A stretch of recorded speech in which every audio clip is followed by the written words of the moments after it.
nights on both sides. You know, that you started here at Swain.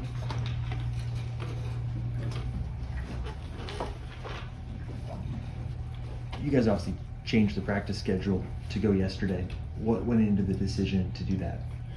Yeah, just decision of a couple factors. One is that with back-to-back home games and had the early kickoff, I thought it would give us a chance to give them some more rest here in the morning, on Monday morning. It's a long season, and you try to give them as much sleep as you can, as we still feel morning practices are good for us. So I like we've had some spirited, energetic Sunday evening practices. So and a chance to mix it up. This was predetermined, win or lose. And so I bounced off a few people who was leaning strong towards doing it, and we did. Now that you've done it, are you happy with the way it went? Extremely. I thought I'm really proud of our guys for their attitude, their energy level last night, considering another physical football game, the ability to turn the page and get back at it. Yeah, honestly, it was better than I expected. With Jason, what's the nature of his injury, and was he able to practice I'm not going to yesterday? get into the nature of injuries in depth, but he did not practice last night. But my latest is I'm very optimistic that he'll be playing on Saturday. And if Jason can't play, and it is Cole, who would be Cole's backup? It could be Ben Easters, could be Mikey Paul. And then senior day is Saturday. Mm-hmm. Well, you're full of them today. Yeah. Nobody else could like you. Well, still there. What has the senior class meant to you? It's every senior class, and I try not to get too sentimental because it's tough. You let your emotions get a hold of you too much. It distracts from them hopefully having their best opportunity to play their best football game, their last home game. The good thing is we've made enough progress in this program to play a bowl game, so it's always like we get more time together, because it's tough sometimes when you say goodbye, because it really changes after they leave and their careers are over. It gets more to a see you later type, hopefully, is the way I do it. And but to see the guys that each person has their own story of how they got here, how long they've been here, what they've added to this program as far as their attitude, their effort, their belief, the help changing of the culture, their work ethic, and of course production on the field. And they all, in a special way, have left their own mark on this program. You could go through some of these guys that are going through it on Saturday, and some have played a ton of football here. Kenny Logan, of course, first comes to mind. Then you can go into Pooney or Mike Davitsky and their realm. I'm going to miss guys, of course, or Craig Young that's transferred in. And when they came, what Mike and Rich have given us from transferring from Buffalo, as far as helping bridge the gap sooner, helping them to understand it, in many ways be like a translator of what we're like and how we do it and why. I know here they gave me the whole list and I didn't bring it with me. Okay, I could, I'm going to try to bounce. If you got somebody else I'm missing, please let me know. But I think of Reese Vernon, who was our starting punter and was beaten out to a point where he doesn't travel, okay? And that's tough. But Reese could have easily just left or just finished school or do things, and he's going to graduate. And guys that, to me, is that hopefully that experience through the ups and the downs, that you stay with it, okay? And then we've got other guys who are walk-ons and other guys that haven't played a lot of football that you'll see go through that. So I kind of, Mason Fairchild, I guess, is one I haven't touched on. You look at what he's done as far as just good blue-collar way of going about it to become a player who's made all conference recognition. So each one has done a lot for this program and for this university in a very short period of time. Sort of big picture, but Did he ask you to ask this for him? he actually hasn't texted me in a while, so Okay. I'll talk to him about that. But considering that you had the same offensive defensive coordinator for more than a decade now, this is someone that told you that you'd have Andy and Brian together with you for as long as you have. Would you have been surprised or seen What, that did they sort could tolerate me that long? Or is You it said not? that. Okay. Yeah, I'd be surprised. I mean, you know, and I always kind of add the little asterisk to it because Jim Zabrowski was my first offensive coordinator for the first 3 years of being a head coach. So I guess it's not so bad after all of work environment and understanding. Yeah, because I think, you know, I say even, that's not even the right way to say it. Brian had opportunities to be a Division III head coach while we were at Whitewater, and had opportunities and did take interviews and did look at things. But the thing that says for the longevity of it, I think is, to their credit, their teachers and coaches in the way that it was supposed to be in my world.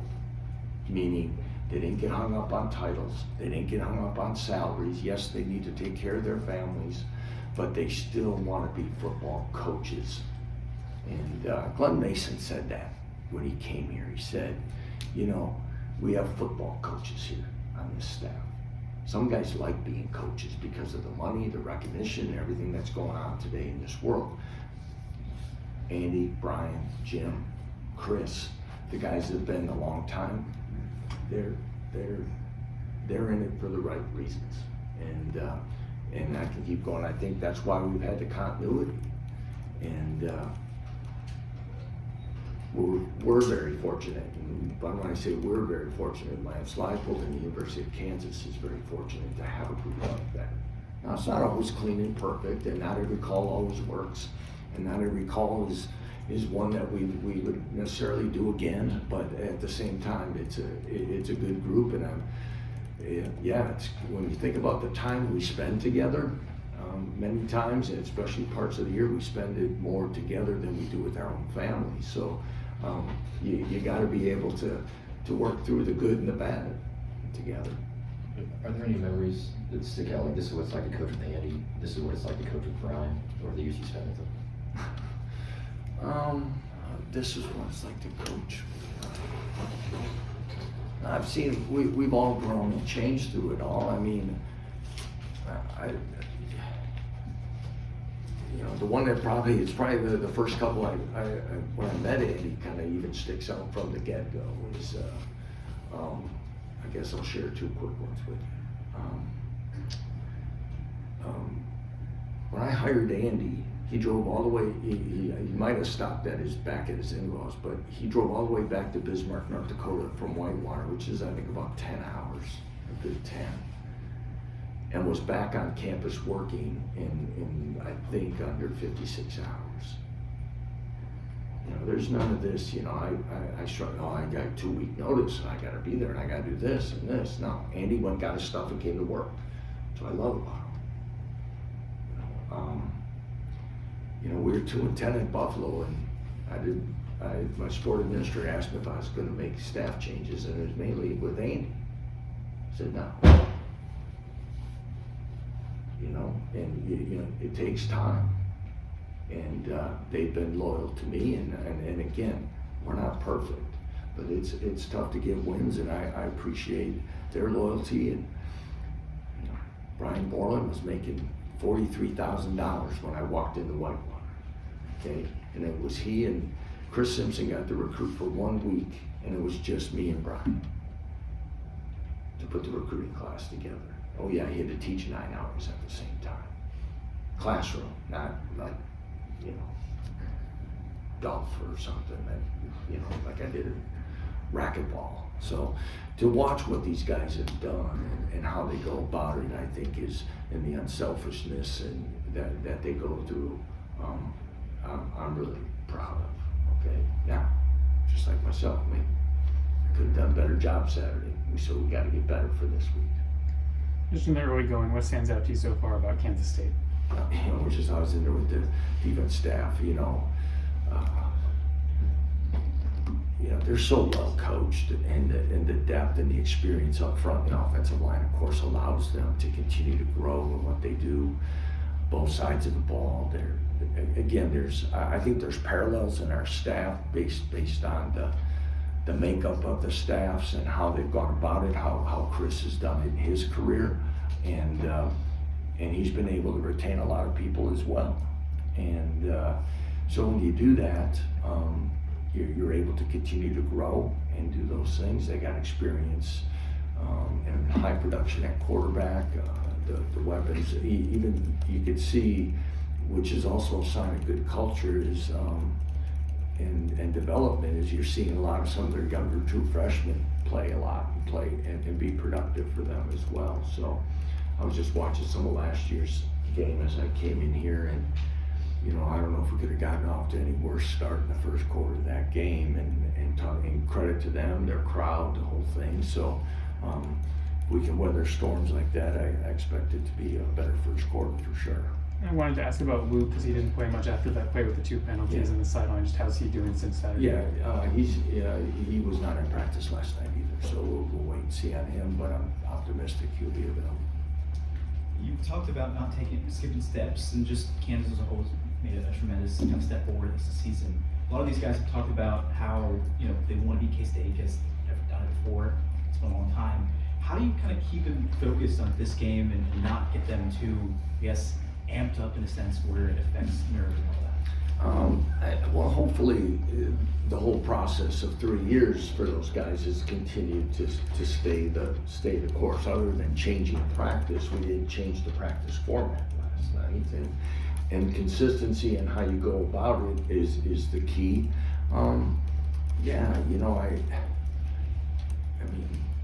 For us to play them, and they're the defending conference champs, and we're coming in with it with similar records, and it's a home game, and all those things, and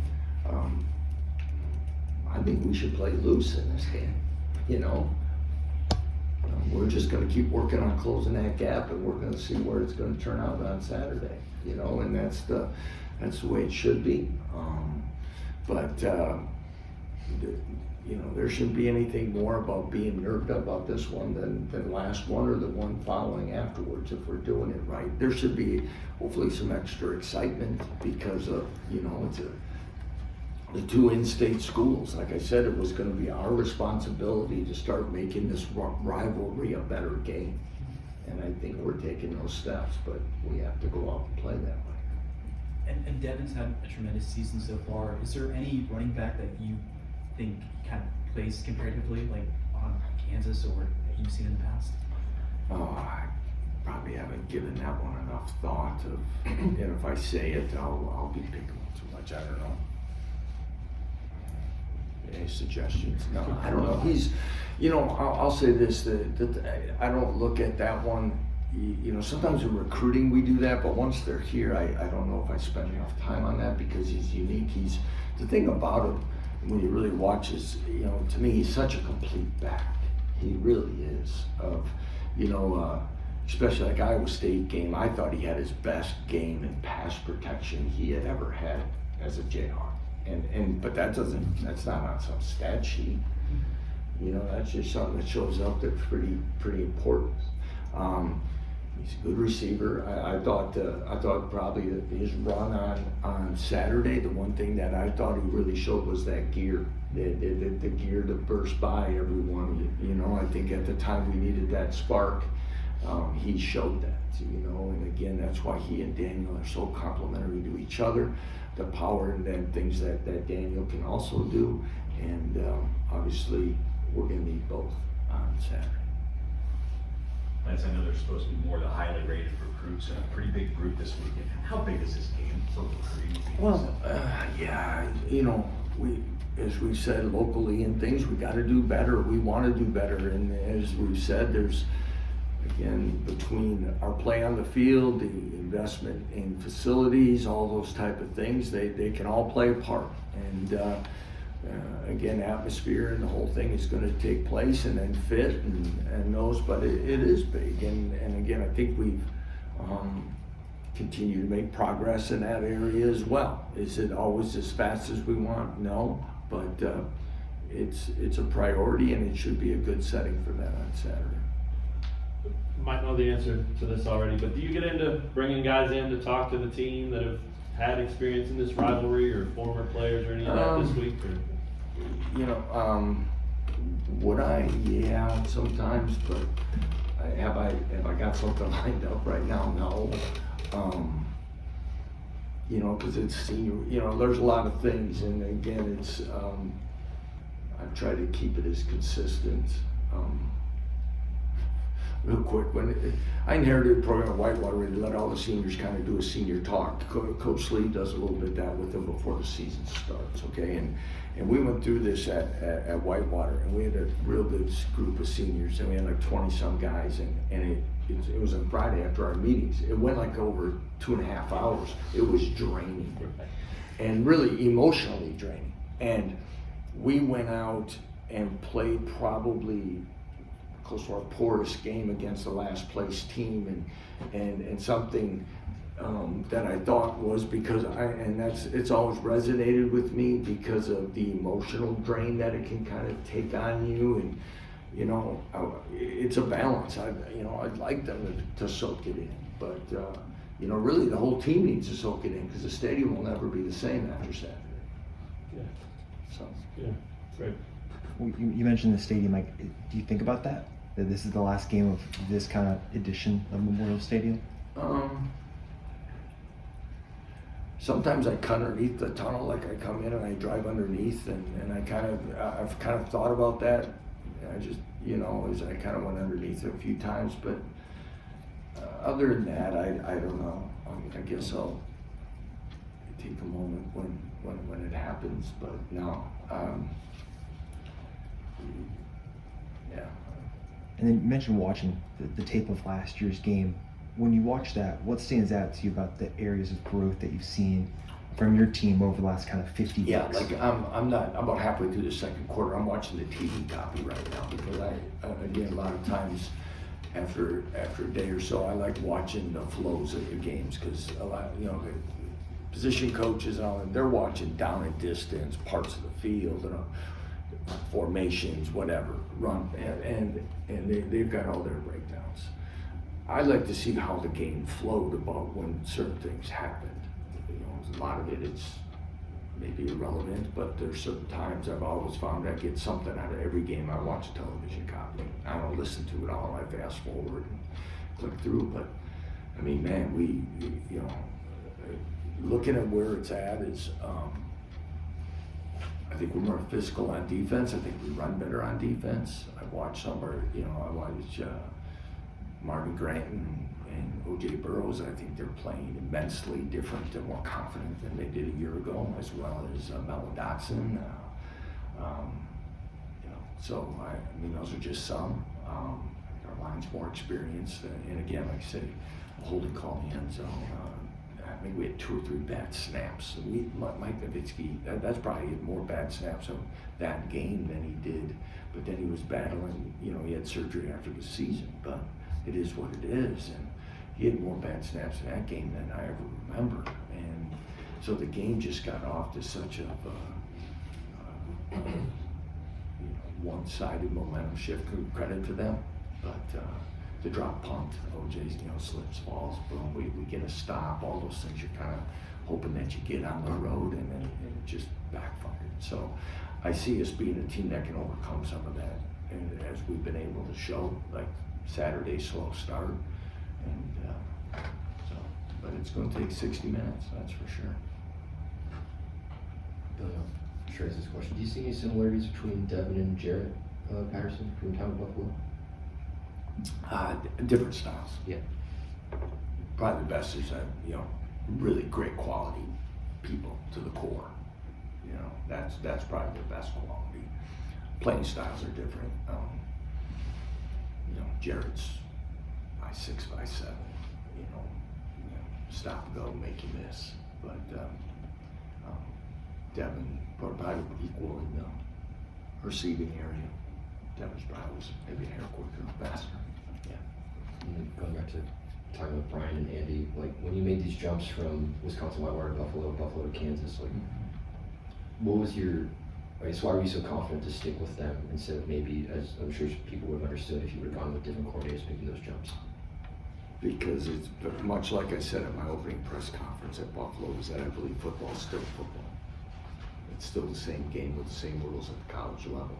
There's probably more of the other things, such as things like this, and other things that sometimes paint a picture of it being something that now, you know, there's things here that are definitely different than Buffalo that are some that maybe you have to look at in staff dynamics and things like that. But as far as putting plans together and doing that, there was never that part was not going to be a question to me, and it goes back to what you know and what you trust. And I said a lot of times you got to trust your gut and not maybe what outside influences think are the answers, because you see many times people end up hiring somebody that because it's the name or something that they think, and all of a sudden it's not quite the fit even philosophically of what the staff or the head coach and program direction is. So it's a balancing act. Coach, how important are your Kansas kids on the roster to maybe relay to some of those guys who aren't from the state how much this game means to the community? Our Kansas guys are extremely important, and there's some pride in that, and there's some of these between families and other things that know past success here, but also the success of what Coach Snyder and Coach Kleiman have done at Kansas State, and that's what, and you want rivalries to be great competitions, physical battles, all those things. But I know on this side of it, there's a lot of respect, and as I asked, if you're asking about speakers, I think I got probably the best speaker, and that'll probably be Sean Snyder this week. I think that'd be a pretty good one for us. But to really relate to it on both sides of the coin, and back to those players, the ones that maybe chose here when it wasn't the popular choice, or maybe even the easy choice of taking on a challenge to be here and be a part of something that we're able to build on. Coach, excuse me, I know you said how the crowd last week didn't really get into it in the second half. Obviously, this is going to be a game where you want to get them going right away. We know how you say how important the crowd would be.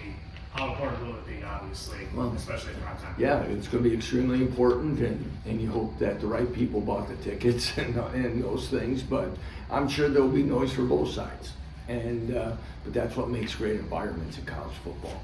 And we have a great setting for college football, and we're going to need our fans and our crowd and the noise to be there the whole time, and make sure we're loud and be impactful. Like I said, and as I mentioned earlier, I think there were definitely plays in that early part of that game that I just said I was watching that their fans played a part in, and we got to try to make that happen for us, and again give everyone a reason to kind of get that energy from that opening kick and give it something to build on. We did not do that Saturday.